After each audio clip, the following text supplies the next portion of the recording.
Sense and Sensibility, Volume 2, Chapter 23.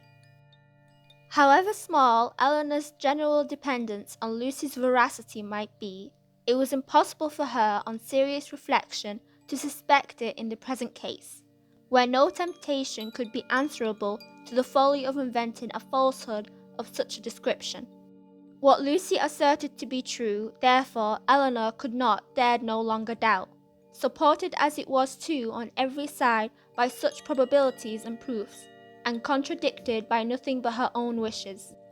Their opportunity of acquaintance in the house of Mr. Pratt was a foundation for the rest, at once indisputable and alarming, and Edward's visit near Plymouth, his melancholy state of mind, his dissatisfaction at his own prospects, his uncertain behaviour towards herself, the intimate knowledge of the Miss Steeles as to Norland and their family connection, which had often surprised her, the picture, the letter, the ring, formed altogether such a body of evidence as overcame every fear of condemning him unfairly, and established as a fact which no partiality could set aside, his ill treatment of herself, her resentment of such behaviour, her indignation at having been its dupe, for a short time made her feel only for herself, but other ideas, other considerations, soon arose.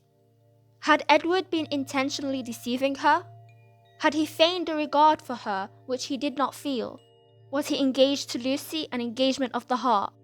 No, whatever it might once have been, she could not believe it such at present.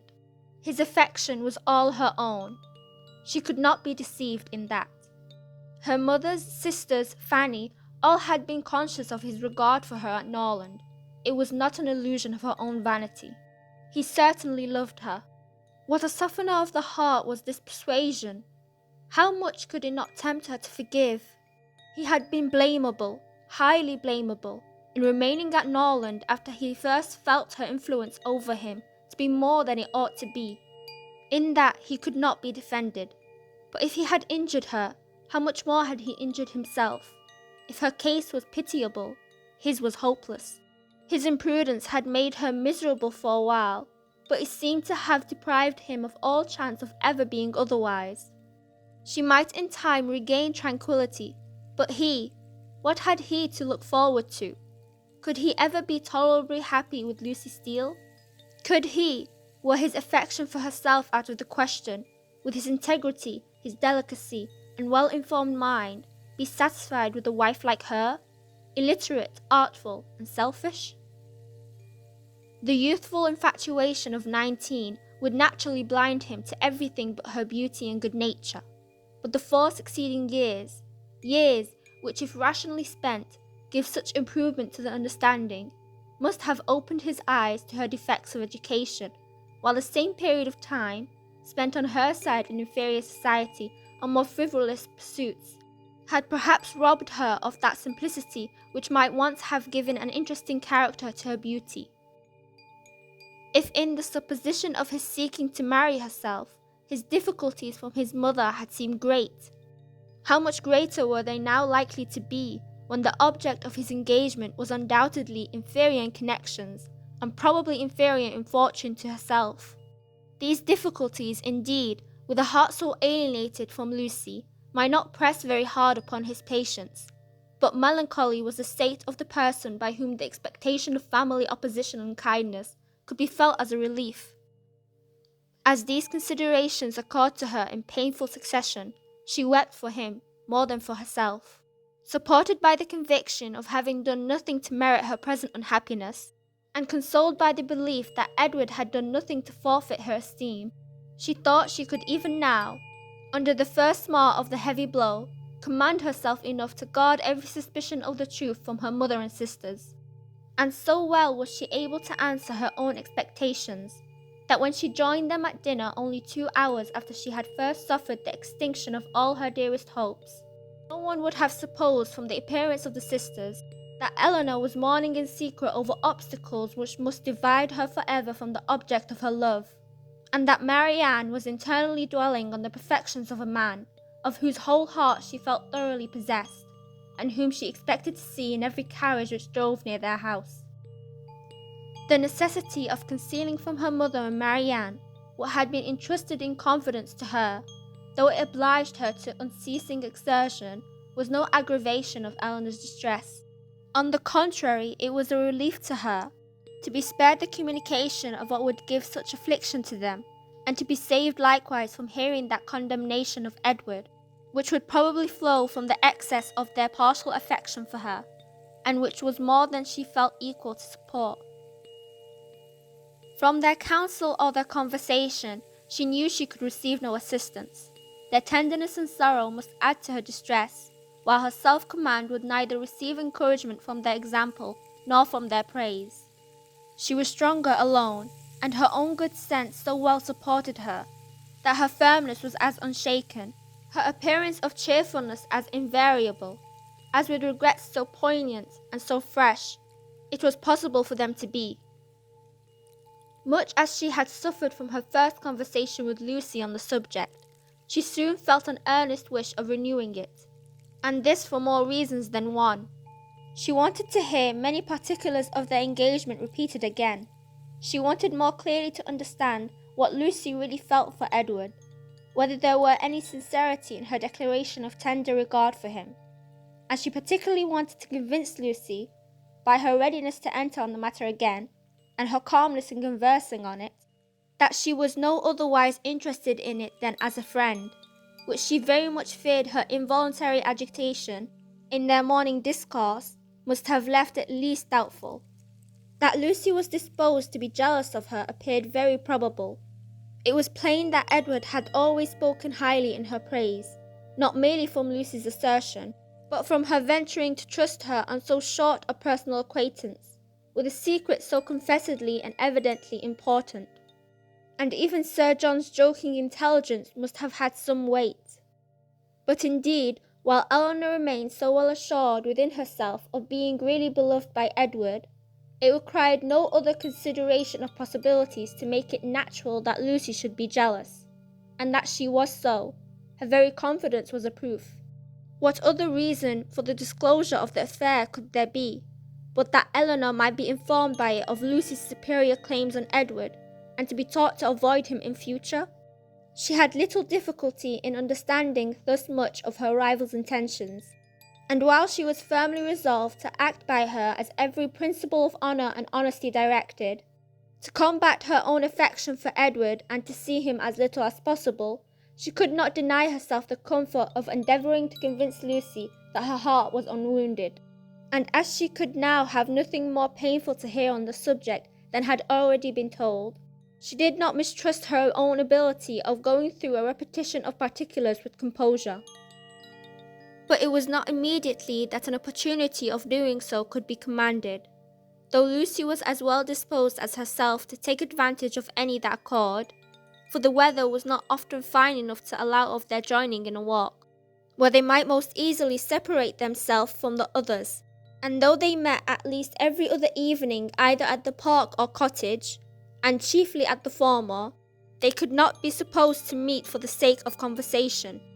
Such a thought would never enter either Sir John or Lady Middleton's head, and therefore very little leisure was ever given for a general chat, and none at all for a particular discourse. They met for the sake of eating, drinking, and laughing together, and playing at cards, or consequences, or any other game that was sufficiently noisy.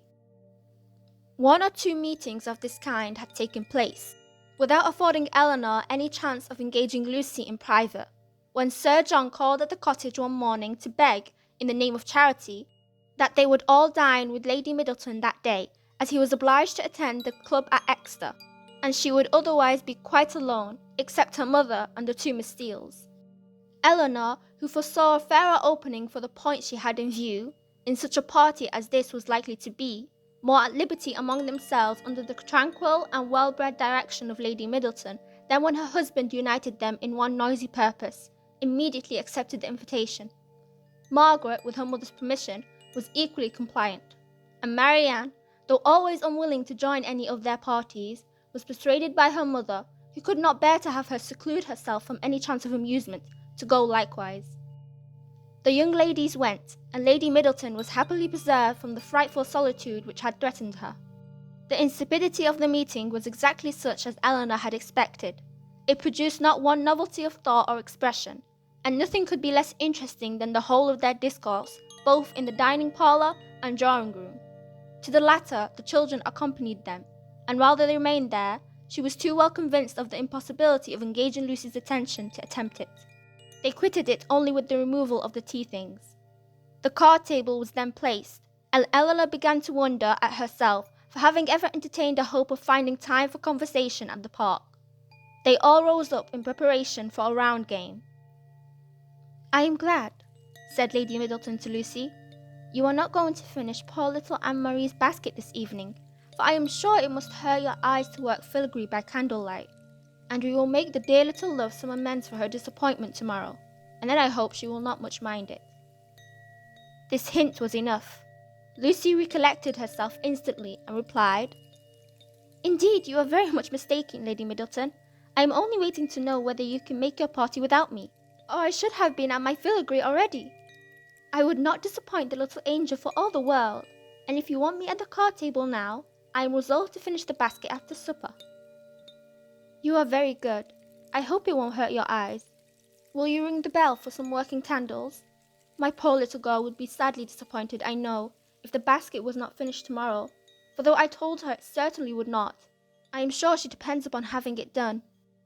Lucy directly drew her work table near her and reseated herself with an alacrity and cheerfulness which seemed to imply that she could taste no greater delight than in making a filigree basket for a spoilt child. Lady Middleton proposed a rubber of casino to the others. No one made any objection but Marianne, who with her usual inattention to the forms of general civility exclaimed, "Your ladyship will have the goodness to excuse me. You know I detest cards. I shall go to the pianoforte. I have not touched it since it was tuned." And without further ceremony, she turned away and walked to the instrument. Lady Middleton looked as if she thanked heaven that she had never made so rude a speech.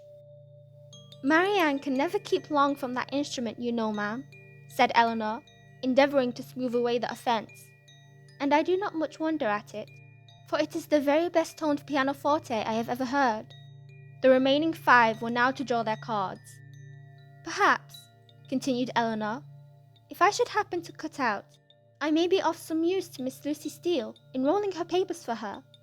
And there is so much still to be done to the basket that it must be impossible, I think, for her labour singly to finish it this evening.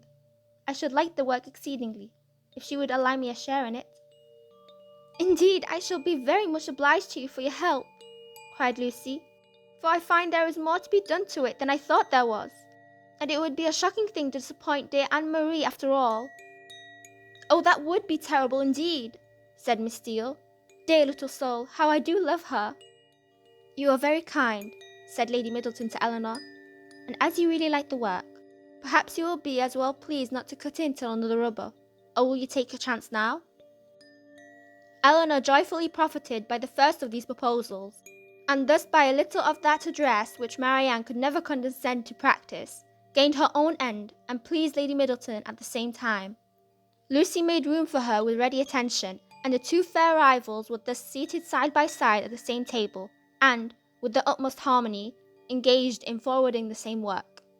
The pianoforte, at which Marianne, wrapped up in her own music and her own thoughts, had by this time forgotten that anybody was in the room besides herself, was luckily so near them that Miss Dashwood now judged she might safely, under the shelter of its noise, introduce the interesting subject, without any risk of being heard at the card table.